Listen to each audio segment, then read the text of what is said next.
जहां धर्म है वहां कृष्ण है, और जहां कृष्ण है वहां उनके परम भक्त श्याम।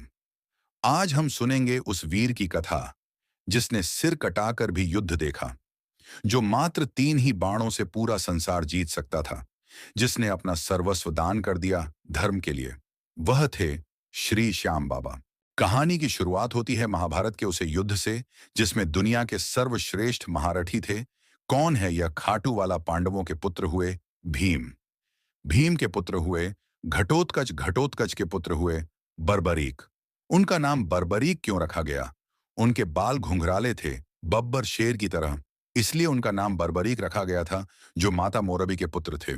बर्बरीक ने मां दुर्गा की तपस्या की और उनकी तपस्या से वरदान पाया 3 बाण का, इसलिए उनका नाम 3 बाणधारी भी पड़ा।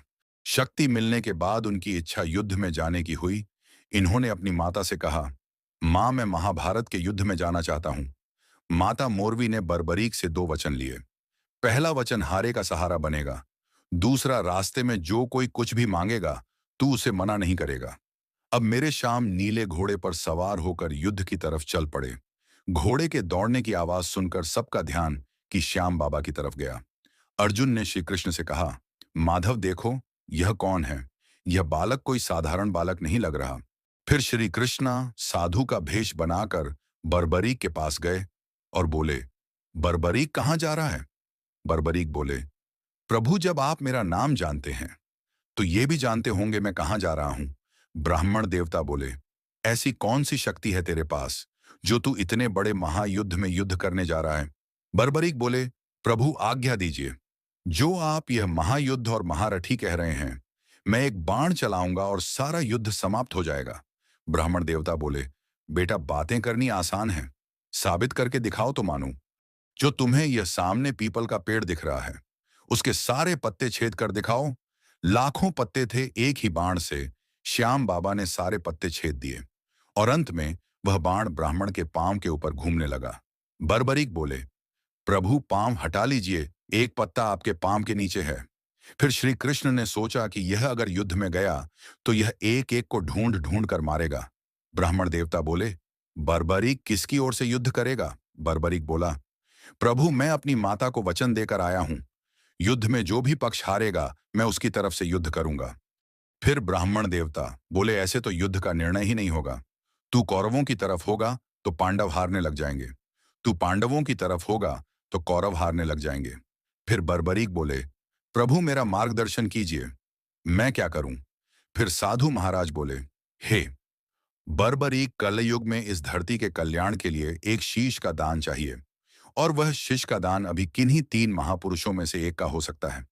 पहले श्री कृष्णा, दूसरा अर्जुन और तीसरा बर्बरीक तुम। पहले श्री कृष्णा, उनका तो मैं शीश का दान नहीं ले सकता, क्योंकि उन्होंने तो महाभारत का युद्ध रचना है। दूसरा अर्जुन, उसका भी शीश का दान नहीं ले सकता, क्योंकि उसने महाभारत का युद्ध लड़ना है। आखिर में बचे बर्बरीक तुम अपना शीश का दान दो और कलयुग में इस धरती का कल्याण करो। बर्बरीक ने अपनी मां को वचन दिया था कि कोई कुछ भी मांगेगा, इनकार नहीं करेगा। बर्बरीक ने अपने तरकश से निकली तलवार और बोले, प्रभु, आपको शीश का दान दूंगा, मगर जो शीश का दान मांग सकता है वह कोई आम साधु नहीं हो सकता है। अपने असली रूप में आइए। फिर पहली बार श्री कृष्ण अपने असली विराट रूप में आए और झोली पसार कर बर्बरीक के सामने खड़े हो गए। फिर बर्बरीक ने अपना शीश उतरकर श्री कृष्ण को दे दिया। श्री कृष्ण बोले, बर्बरीक, तेरी आखिरी इच्छा क्या है? बर्बरीक बोला, प्रभु, युद्ध लड़ने आया था, युद्ध नहीं लड़ पाया, अब तो आखिरी इच्छा यही है, मैं पूरा युद्ध देखना चाहता हूं।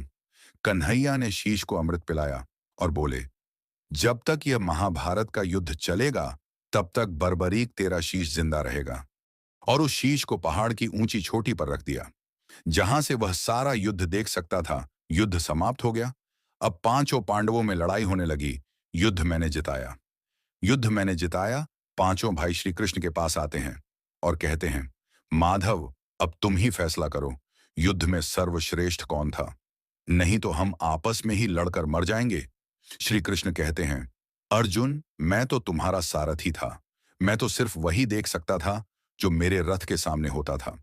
श्री कृष्ण कहते हैं, अब इसका फैसला तो एक ही कर सकता है, वह वो शीश है, उसके पास चलो। बर्बरीक के शीश के पास जाकर पांडव कहते हैं, हे बर्बरीक, बताओ तुमने इस युद्ध में क्या देखा? बर्बरीक के शीश से आवाज आई, हे पांडवों, तुम किस चीज का घमंड करते हो? पूरे युद्ध में मरने वाला भी कन्हैया था और मारने वाला भी कन्हैया था।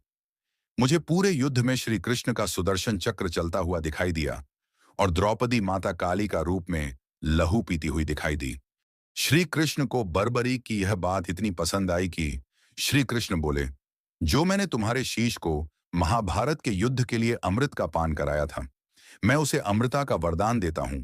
श्री कृष्ण ने खुश होकर बर्बरीक को अपना श्याम नाम दे दिया और बोले, जो कोई श्याम नाम पुकारेगा तो उसकी सहायता करने के लिए यह वृंदावन वाला श्याम नहीं, यह खाटू वाला श्याम आएगा।